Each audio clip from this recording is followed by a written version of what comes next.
Well, hello, tubers.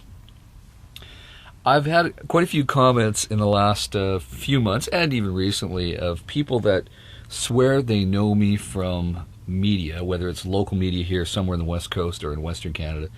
And I'm going to really address that with my particular works that I've been involved with and done.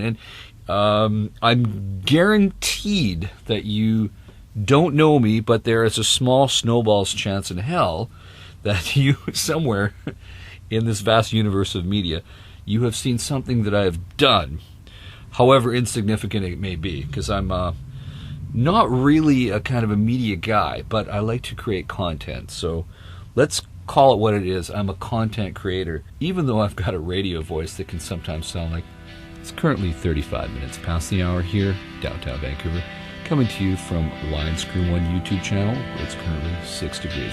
Let's go to Jim for traffic.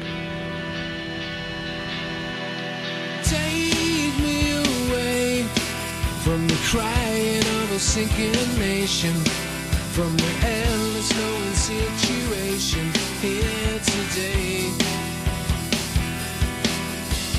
Take me away to another place of inspiration, where injustice is a God's creation. Fade away. As I've told some of you subscribers in the past, I shoot stock production footage. Now what that means is I just do what is traditionally called B-roll stuff, where it's background things that's just filler, whether it's scenery or urban landscapes or some time lapses. I've had some success with that, and I do make a regular but modest income from that.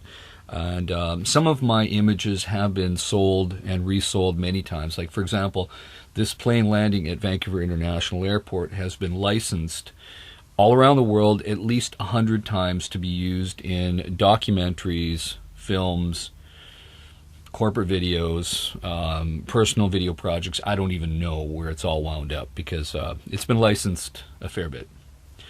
Also, I've got a little esoteric stuff, like this time lapse of a agricultural water irrigation system. It's a bit unusual, and nobody's really done a lot of that, so I've licensed this a fair bit. Now, I have a fairly large portfolio that's diverse of many things. Like, I'll just show you something random right now. That's stock footage. But in terms of other professional stuff that I've done with a video camera, some of you may know or have heard of the 11-11-11 project. What that was it was a call out from a producer in Australia to have people capture sounds and images at the 11th hour of the 11th day on the 11th year all around the world and contribute. And if they liked your cut, the producer would add your little footage or sound to the 11-11-11 project from all what was happening in humanity on that moment in time. And so this footage that I'm showing you right now was actually used on the rainy November day in November 11th on 2011. So that's included in that documentary. Now, in terms of acting as a thespian, I am not an actor, and if I was to act, I'd be a lousy one.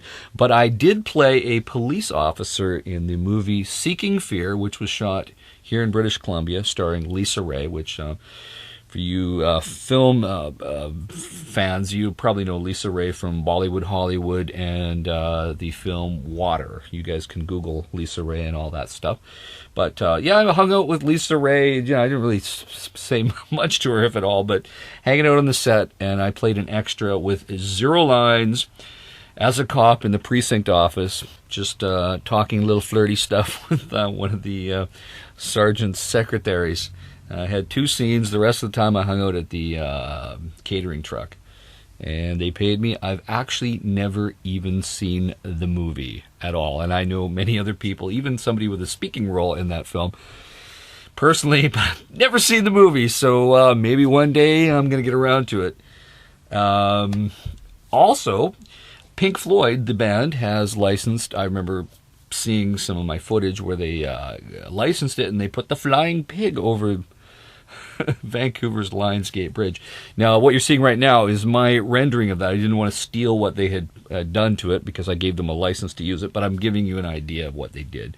They put the flying pig over the Lionsgate Bridge. So that is a small example of the things that I have done to be a small media whore creating content. Now, I guess it's a small media man whore because I am a guy.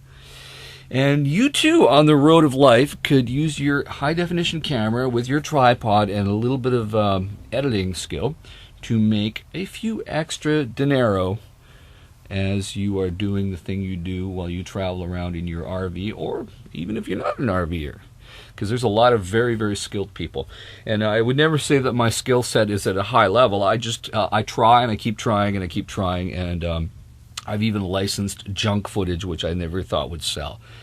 And some of my best work has never, ever been seen, which is the paradox of the life of an artist. So I don't take it personally. I just realize that capitalism is what capitalism is.